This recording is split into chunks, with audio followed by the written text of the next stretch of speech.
guhangana gusa hagati ya Joseph Kabila ndetse na Perezida Felix Antoine Tshisekedi Tshilombo wa Repubulika ya Demokarasi ya Kongo, ahubwo biragaragara neza ko Joseph Kabila ashobora kuba ashaka ubundi butegetsi bwo mu burasirazuba bwa Repubulika ya Demokarasi ya Kongo, cyangwa se akaba ashaka kongera kuyobora igihugu cya Kongo yose muri rusange, nyuma y'uko afatiwe ibihano bakamubwira neza ko ari byo yemerewe ndetse n'ibyo atemerewe. Joseph Kabila yavuze neza ko azifashisha umunyamategeko we kugira ngo ahindure ibyo benshi bari kuvuga. Uyu mugabo kandi yakomeje no kuvuga ko ibingibi biri gukorwa na Leta Zunze Ubumwe za Amerika ifatanyije na Leta ya Kongo mu rwego rwo kugira ngo bamwime ijambo ryo kuvuga muri rubanda ndetse akomeze kuba umuyobozi uri aho ngaho. Ikibazo cy'amatsiko gikomeye, ubundi Joseph Kabila arifuza kuzongera kuyobora igihugu cya Repubulika ya Demokarasi ya Kongo. Niba ari byo koko yaba ari gufasha umutwe mu 23 kugira ngo bizagende gute? Amwe mu mateka akomeye cyane y'igihugu cya Repubulika ya Demokarasi ya Kongo avuga neza ko ari igihugu cyagiye kigaragaragwamo intambara za hato na hato. Ibi bikajyana neza ko nyuma y'uko Joseph Kabila yavuye ku butegetsi bwahise bufatwa na Perezida Felix Antoine Tshisekedi Tshilombo uyoboye Repubulika ya Demokarasi ya Kongo kugeza magingo angaya. Uyu mugabo na n'ubu yananiwe kumvikana n'inyeshyamba ze mu 23, ahubwo avuga neza ko igihugu cy'u Rwanda na Joseph Kabila bafatanya.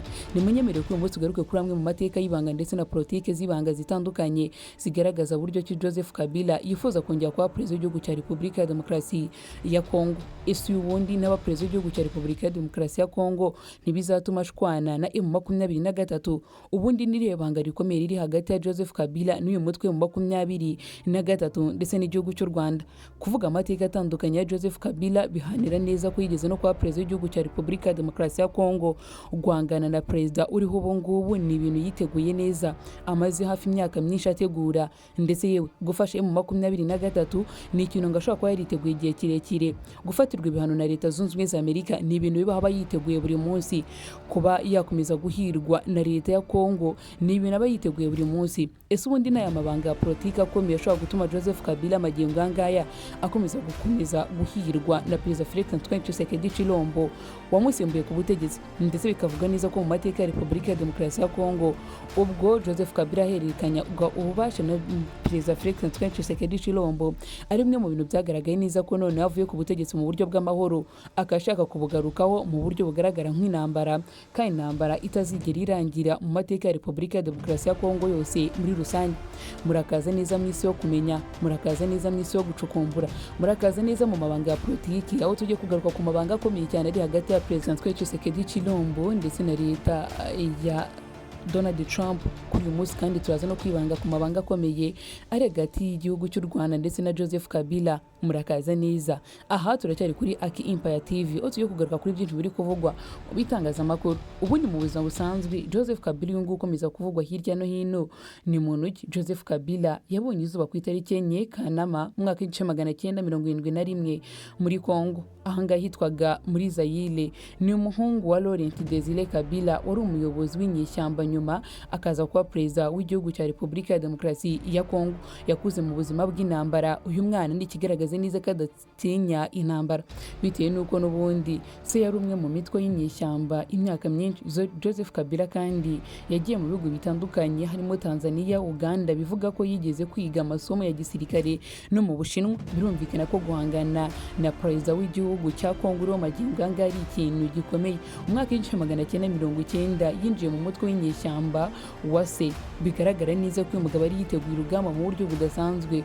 Uyu mutwe kandi niwe wakuyemo ubutegetsi bwa Mobutu Sese Seko mu mwaka w'1997. Joseph Kabila warwanya urugamba igihe kirekire. Uyu nyuma yo gutsinda se yabaye perezida w'igihugu cya Repubulika ya Demokarasi ya Kongo.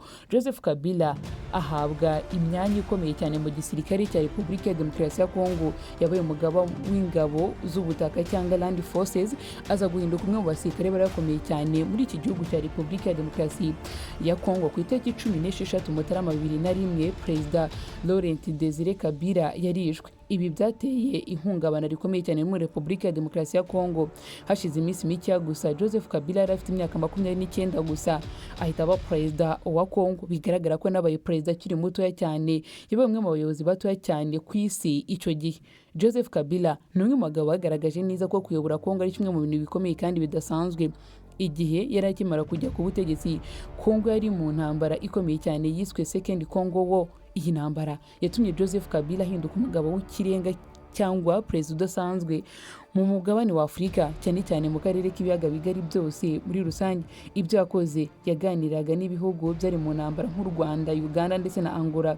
Yasinye amasezerano y'amahoro muri 2003, intambara irangira ku mugaragaro. Hashyizweho guverinoma y'ubumwe kandi guverinoma yatumye Kongo itera imbere muri rusange. Biravugwa neza ko uyu mugabo rero nyuma yo kuva ku butegetsi hari amabanga akomeye cyane yajyanye n'igihugu cy'u Rwanda ndetse n'uyu mutwe mu 2023. Aya mabanga azatuma Joseph Kabila ahinduka perezida w'igihugu cya Repubulika ya Demokarasi ya Kongo. Ari nayo mpamvu buri munsi wakomeza kwibaza zimwe mu mpamvu zikomeye uyu mugabo akomeza guhigwa.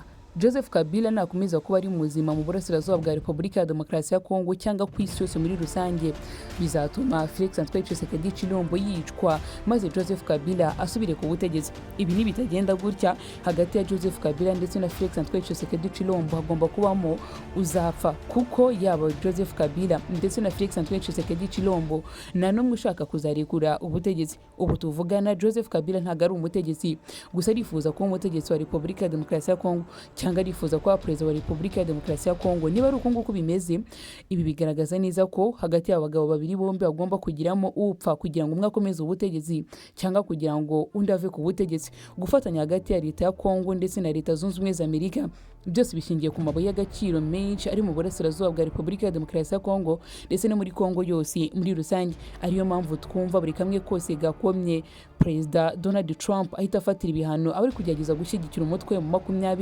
2023. Aba rero bitewe n'uko ari inyungu nyinshi bakeneye mu burasirazuba bwa Repubulika ya Demokarasi ya Kongo ndetse no muri Kongo yose muri rusange, biteguye gufatanya na leta ya Kongo uko byagenda ko ariko kose.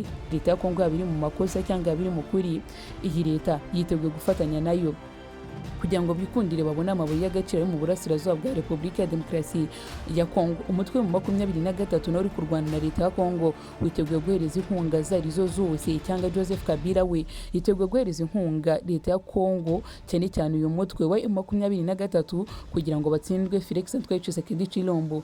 Gusa kimwe mu bintu bikomeye abantu benshi bakomeza gutekereza, nubwo Joseph Kabila akomeje gufatanya n'uyu mutwe mu 2023 nk'uko bikomeza kuvugwa mu bitangazamakuru byinshi bitandukanye, ese nibamara kubona ubutegetsi bo ntibazisubiranamo?